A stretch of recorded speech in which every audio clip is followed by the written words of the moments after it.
सात संगत जी, प्यार से कहना जी, धन निरंकार जी। सात संगत जी, शास्त्र कहता है कि परमात्मा सब जगह है, पर हम शास्त्रों को कब तक अध्ययन करते रहेंगे। परमात्मा को सब जगह प्राप्त कर लें, परमात्मा को सब में महसूस कर लें। और सात संगत जी, ये केवल पढ़ना और सुनना नहीं, बल्कि सद्गुरु के द्वारा इस स्थिति को प्राप्त कर लेते हैं।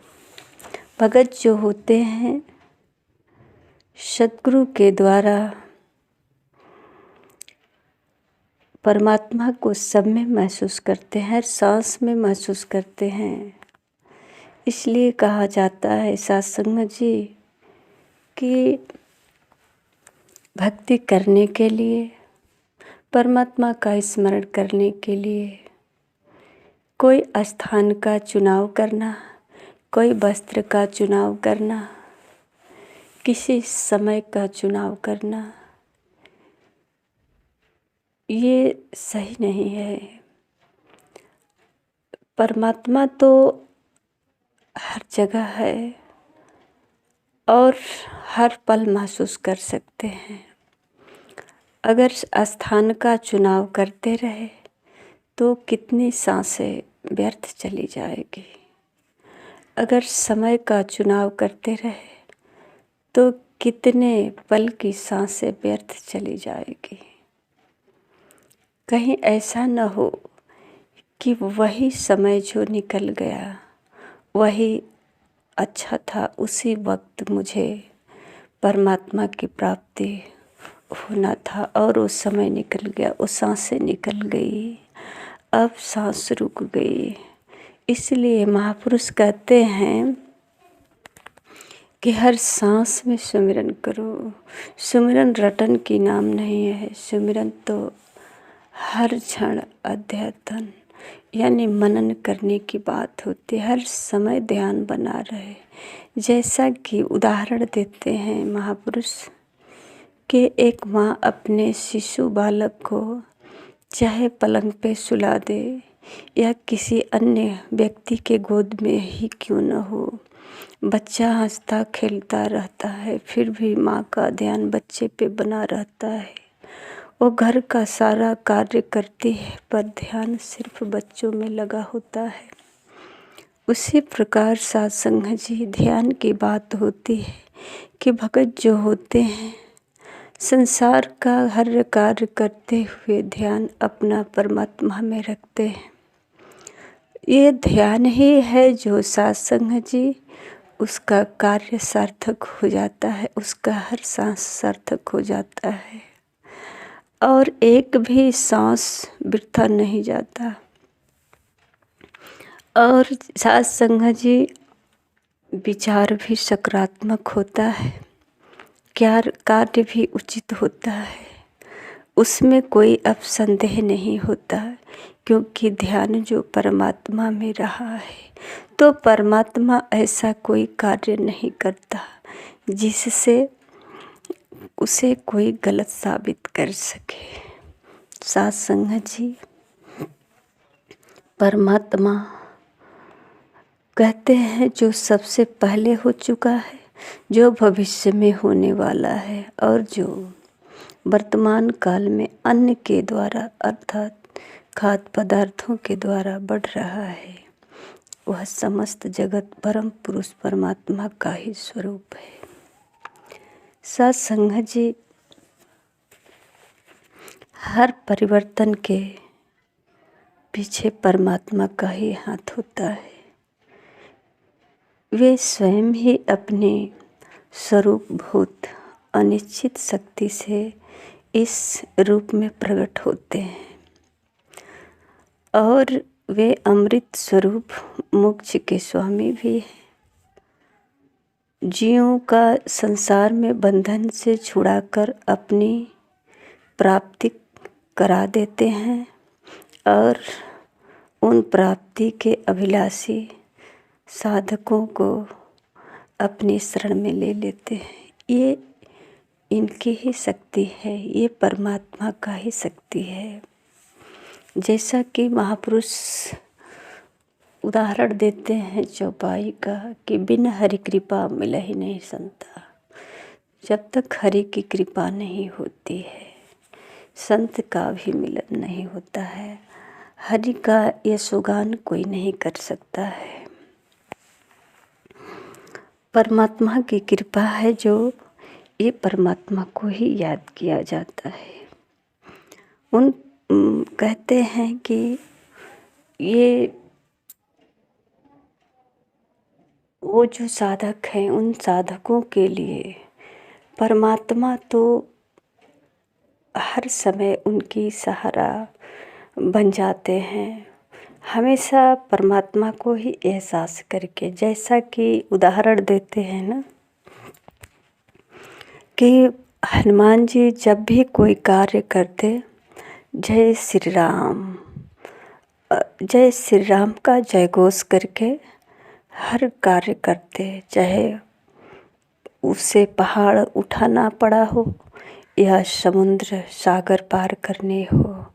तो शरीर तो हनुमान जी की थी, एक बंदर का था, पर सासंग जी इसमें शक्ति विराजमान परमात्मा का, जय श्री राम का, इसलिए वो कार्य सार्थक हुआ और सासंग जी नाम हनुमान जी का हुआ। भगत जो होते हैं इसी प्रकार परमात्मा का स्मरण करके, परमात्मा का नाम ले करके हर कार्य को करते हैं और वो कार्य सिद्ध होता है, सुगम होता है, सही होता है। जैसा कहा जाता है कि भगत परोपकारी होते हैं।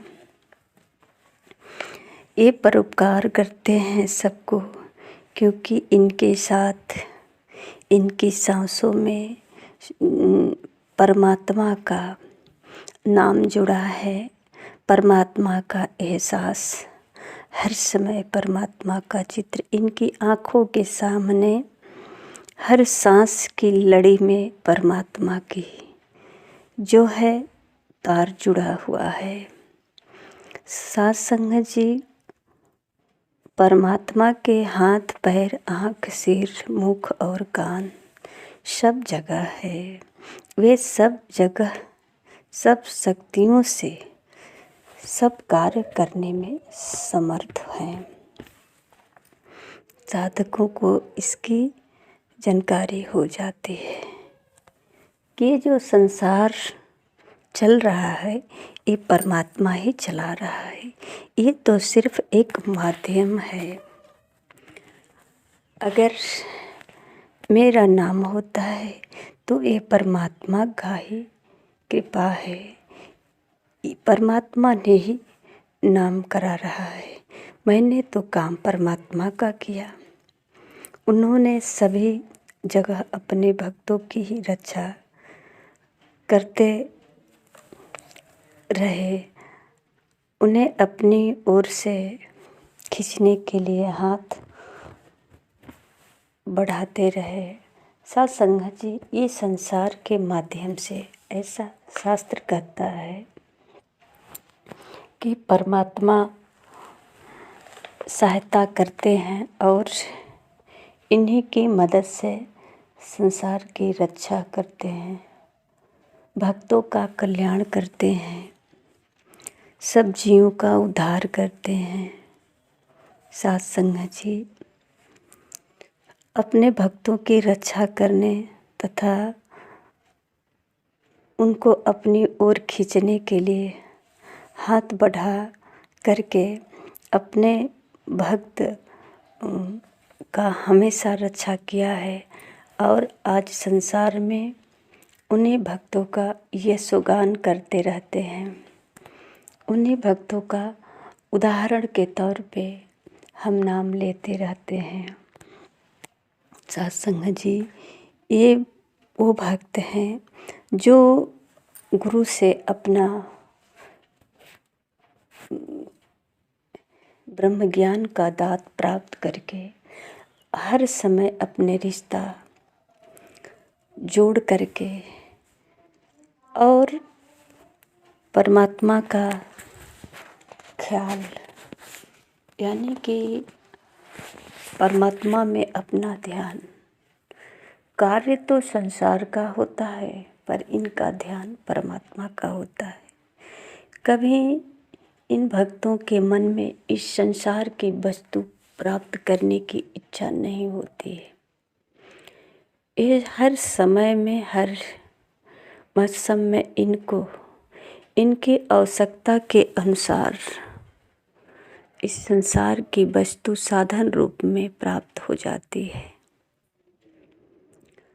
इनकी कोई अपनी इच्छा नहीं होती। इनके साधन के लिए, इनके सहायता के लिए संसार की वस्तुएं उपलब्ध होती है, संसार के माध्यम से ही होती है। सत्संग जी, भक्त सब कुछ समझते हैं कि ये परमात्मा की मर्जी है। कहा जाता है एक हिस्सा कि अगर परमात्मा देना चाहेगा तो छप्पड़ फाड़ कर देगा, और लेना चाहेगा तो दीवार तोड़ कर लेगा। कोई किसी का छीन नहीं सकता, यानी कि कोई भाग्य से अधिक प्राप्त नहीं कर सकता, समय से पहले भी नहीं प्राप्त कर सकता, समय आने पर ही मिलता है। पर सत्संग जी, हम समय से पहले ही प्रकट करना चाहते हैं, प्राप्त करना चाहते हैं, इसलिए संसार में कष्ट उठाना पड़ता है। तो कहते हैं ये संसार बहुत दुखदाई है, ये समय बहुत दुखदाई है। ये बात तो समझ नहीं आती कि जो हम कार्य कर रहे हैं, इस कार्य का अभी समय पूर्ण नहीं हुआ है, अभी तो सिर्फ कार्य कर रहे हैं ना। इसकी फल अपने समय पे ही आएगा। कार्य करना मेरा कर्तव्य है, मेरा कर्म है, मेरा धर्म है, पर फल देना तो प्रभु का कर्म है। तो सत्संग जी, ज्ञानी पुरुष हमेशा अपने कर्मों पे ही ध्यान देते हैं। ये सब जगह सब जीवों को जानने, सब जीवों द्वारा किए जाने वाले कर्मों को देख रहे हैं। परमात्मा भक्त जहाँ उन्हें प्रणाम करता है, सर्वत्र व्यापक होने के कारण उनको वहीं चरण और सिर आदि अंग वहीं मौजूद रहते हैं। कहीं जगह खाली नहीं है परमात्मा के बिना। परमात्मा सब जगह है। जैसा भाव वैसा प्रभाव। कहा भी जाता है कि जैसी दृष्टि वैसी सृष्टि। ये परमात्मा ही तो है। ये जो संसार दिख रहा है सब परमात्मा है। अगर हमारी आंखें परमात्मा नहीं देख पा रही है, महसूस नहीं कर पा रही है, तो सत्संग जी, इसमें